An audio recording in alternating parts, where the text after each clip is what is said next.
merci Abbas alors Pa Moussa xam naa ne tey yaram bi tax ko neex noonu ñoo jéggalu mais dinañ essayer ci li ñu mën c'est vrai que ni biñ ci doon wax démb ak barki démb ñu bëri loolu lañ la wax lu tax patta pataaral premier ministre même président de la république ñu doon xaar xëy na peut-être démb conseil des ministres ñu mën a gis ne serait-ce que ñu wooteeg dal boo dégloo ni tey amee na ci ñi taxawaay mooy ni lu mu yàgg-yàgg situation bi dinañ ko dépasser. non dépassé guñu ko parce que la situation elle est interministérielle effectivement bu ñu wax waxu fayu koppar ministère des finances bu ñu waxee université ministère de l'enseignement supérieur donc premier ministre effectivement compétence am da ciy dugg carrément mais man pour man mbir mi du médiation mbir mi fay la loolu la quoi sinon da ngay déplacer un peu le problème différer ces résolutions et ces crises te effectivement campus gars yi wax nañ ko te noonu la demee dafa doon loo xamante ne bourse bi sax mu daanaka day am lu mu fàttali rek boo gisee les amicales locales di am ay appui ci seen i autorités locales seen i mairie ay immeuble Diez ak yeneen yoo xamante ne daanaka campus social bis lay doon wala annexe su campus social ça veut dire que ni bourse yi mën na as tuut mais mënul lijjanti lépp donc kon le caractère sacré moom kenn waxatu ko léegi nag si le caractère sacré est là day dem ba buñ ci dul respecté benn ci anam day perteloo l'université li nga xamante ne moom mooy rôle am muy nekk temple du savoir. Hier c'était le temple des lacrymogènes ancien recteur Abdou Salam Sall da ko doon wax que ni son ambition c'était de faire de l'université un lieu de tension scientifique permanent. Là on voit que ni c'était une tension physique des saccages permanents donc loolu moom mooy échec ci université léegi nag comme li fa xew du rek ne nañu fay étudiants yi seen bourse mais le système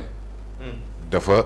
wane ses failles dafa wane son insuffisance te man jàpp naa ne li ñu waroon a commencer depuis bu yàgg mooy auditer la direction des bourses.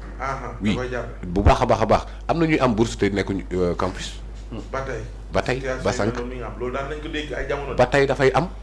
mooy ki nga xamante ne naam am na bourse par méritocratie wala dara. mais dafa inscrire rek pour jël ko mais mi ngi ci école privée wala mi ngi à l'étranger ñi koy fayeekul. dafa am ba léegi am ñoo xamante ne comme ni ko Bamba di souligner bourse sociale parce que situation sociale am moo tax moom faw mu am bourse donc kooku naka lañ def ba apprécier situation sociale am boobu noonu moo tax ma ne dafa laaj auditer système bi ñenn ñi war nañ koo am seen ak seen yelleef la mais lenteur administrative bii nekk diggante direction des bourses ak rectorat parce que rectorat moom mooy wan ki passé donc kii bourse am dafa war a automatique naka la un master parce que man loolu dund naa ko def master boo xamante ne yow comme si tu avais redoublé alors que redoublé woo système bi moom moo la redoublé loo moom moo la bàyyi ci benn classe ñaari année donc techniquement dafay mel ni tu as repris une année alors que tu n'as reprendre dara bu ma xoolee sama cursus universitaire ba may ñëw première année ba may am master reprendre ma fenn macha allah mais boo xoolee cursus bi da nga daan kii am na fu mu reprendre alors que ce n'est pas le cas ndax day jàngoo defoo dara ñu naan woy benn professeur mooy jékki-jékki programmé naa cours master programmé naa séminaire ki la war a encadrer en mémoire nga toog presque toute l'année déggoo ko mais tu as l'impression que da nga redoubler alors que redoubler woo léegi nag yooyu noonu yëpp day doon retard boo xamante ne benn député mën na jàngee jee Canada fàqee ci langue ga rek ñëw di wax loo xamante ne maîtriser wu ko parce que li tax nga dem jàngi ji Canada mooy faayu système bi au même moment am na ku jógee Maroc ñëw jàng ci médecine te moom gisul système boobu noonu pourquoi parce que la faculté de médecine organisé wu na de telle sorte que jógee Maroc moom ñëw jàngi nice amul benn problème donc kon xam nañ ne mën nañ ko régler pourquoi li ñu def fac médecine defuñu ko fac droit pourquoi loolu jaarul fac lettres ça veut dire que mën nga ko boo ko defee fac médecine ba nit ñi di jógee Maroc ñii di jógee Tunisie ñii di jógee feneen di ñëw jàng ci ça veut dire que mën nga ko volonté politique la premier ministre oui mënoon na toog seetaan mais gis nga manifestation yi les gens revendiquent auprès du premier ministre tu as plus entendu le nom de Ousmane Sonko que de Diomaye Faye moo tax dafa nekk ci position bu inconfortable moom moo jël engagement yi devant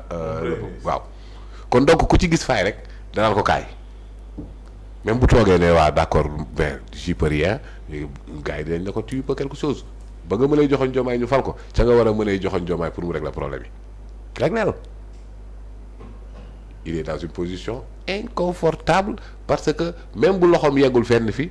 sa loxo ba mu yeggee ci joxoon Diomaye ba mu kii ko ci la am légitimité képp kuy ñaxtu dina ne ko premier ministre foo nekk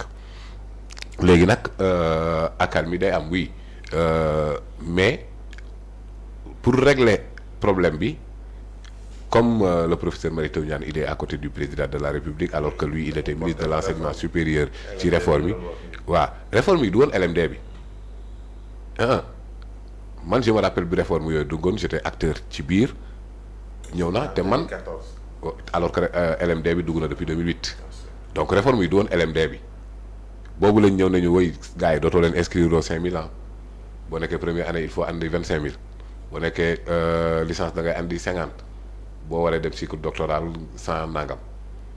yooyu yëpp man inscrire naa ko alors donc professeur Mary Teuw Niane acteur la ci biir mbir yi mais am na loo xamante ne nangu nañ ko que l'enseignement supérieur day am coût mais état it dafa war a andi ses obligations et que ba léegi nii waa daara ji ñoo ko doon wax bac ñu ne brevet d'aptitude au chômage seen son boobu jamono ji ma di jëm mag ba di am bac war a dem fac fii de lépp daf fi takk fële lépp di takk nga del sa lépp diplômé ba cóol chômé ba cóol ndongo daara ak faada donc da ngay gis ne loolu ba léegi moom moo fi nekk quoi réforme yi ñuy xaar ay réforme en profondeur la est-ce que am na adéquation parfaite entre la formation bi université di joxe ak le monde de l'emploi bi nga xamante ne moo nekk ci biti parce que université dañuy xam ne université formé wul ci ay profession université ay esprit lay formé après maintenant la formation professionnelle c'est une autre paire de manches moo tax mu am la dichotomie effectivement entre la formation professionnelle et l'enseignement supérieur léegi nag foog affaire yi am adéquation ba ne boo jugee foofu noonu département anglais oui dégg nga anglais et après russe am na fa russe mais après comme si nga demoon ci benn université à Moscou rek fekk ñu fay jàngale séeréer ça amul alors donc foog université bi adapté wu ci li nga xamante ne moom moo nekk ci kii bi te loolu l'université Cheikh Anta Diop doit montrer l'exemple du moom kese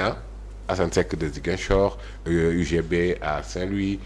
Alioune Diop à Bambey ñeneen ak ñeneen foog ñu mën a orienté waat l'enseignement supérieur ci li nga xamante ne moom moo fi nekk le président Kéba Mbaye waxoon na ko dans son discours inaugural il faut que l'éthique triomphe au Sénégal et l'université Cheikh Anta Diop doit donner l'exemple Cheikh Anta daaray Cheikh Anta démb moom daaray sànnante xeer la alors donc foog ñu woote waat réforme en profondeur rupture en profondeur président Diomaye xam nañu la ngay fayeeku 4 millions xaw ma ñaata mooy sa salaire bi docteur Abdourahmane Diouf di passé service nee na ko man période pic boobu ba ma ca tolloo ca laa tuddulee Abdourahmane daal di tudd Dramane mu ne ko yow boo ci tolloo looy tudd DM wala Davido kon Davido wax la gaay professeur professeur non waxuñu wax professeur Daouda Ngom lijjantil situation bi parce que situation boo xam ne xam nga ne déwén ci période bi nangam nga war a déposer pour étudiants yi xam nga ko kon def ko bu dee nag mënoo ko ñu nag réformer nag en profondeur xool nag lan la université mën parce que Pape Ousmane yow man Alioune Khadim Abbas ku ne xam nga koo xamante ne ci enseignement général ku xarañ la woon ñëw université Cartouche am na lu tax gis nga koo xamante ne enseignement général yéen a àndoon il était moyen wala il était balbutiant ñëw université ne fif dem ça veut dire que ni l'enseignement supérieur dafa am ay réalités waa master yi ñoo am problème master le professeur n'est même pas obligé de te dicter son cours donc kon moom dalay jox piste rek mais ce n'est pas Après, pour rien que ñu wax ko recherche exact. pourquoi ñu tuddee le chercheur yaa war a wuti ji xam-xam bi bu ko neexee mu ñëw toute l'année du la dicter cours du la jox polycope du la jox dara voilà fin d'année mu ñëw évaluer daf lay moom encadrer daf lay encadré. njëriñal moo kii la donc foog nag léegi lay bàyyi nga dem ñu tàggat gars yi ci dem boobu noonu mooy saa yi ñun dañu mën a bander les muscles quoi nous les passionnés de l'université Cheikh Anta ak waa kii waxee wu ne oui Cheikh Anta Diop laa génnee d'accord mais après ki génnee CESTI parfois mën na wax nga yenu say bopp dans le sillage de ces revendications là on peut tendre des micros à des mais universités da ngay fàtte sa bopp. fan yii yëpp ña ngi koy dégg. waaw étudiant boo xam ne dafay taxaw. place jël la mu fëgg fa laawam ba pare fas kanamam. waaw du fi jeex. loolu moo français tax bu correct sax mënu la ko lakkal. après député bi loolu mooy tax mu ne waa mais ñun alal gi ñuy jox gars yi nii fan la ñu jaar parce que ñun ñooy toog di yuuxu parce que étudiant bi dafa war a wax la wax laa mais loolu est-ce que présomption de compétence la wala attestation de compétence la ak laa du ci dara. du ci dara et pourtant les gens semblent scandalisés pour penser que le bi mu jaawalee ak laa bi loolu moom mooy wane ne amul compétence c'est une meññeetu Senghor moo ci topp. léegi kenn day ñëw wax lëbeeg laa bi correct defar affaire yi ba mu correct ba tegu ci yoon nga teg ko ci fa mu waree jël décision mu dóor alalu kopparu askan bi dem yoonam vous voyez douane kooku ñoom ñooy détourné de waa Pire defaguñ fi dara saa yuñ détournement yëpp école Jules Ferry la. école Jules Ferry. alors que Jules Ferry lan la war a représenter fii nii dara. daaray Cheikh Anta la ñu wax Cheikh Anta kan la mooy ki nga xamante ne moo ñu njëkk a wax ne ñu delluwaat ñun suñu bopp que ni mënoo sàqan mi ba yëg caf ko ci làmmiñu jàmbur boobu mu ngi wax waxu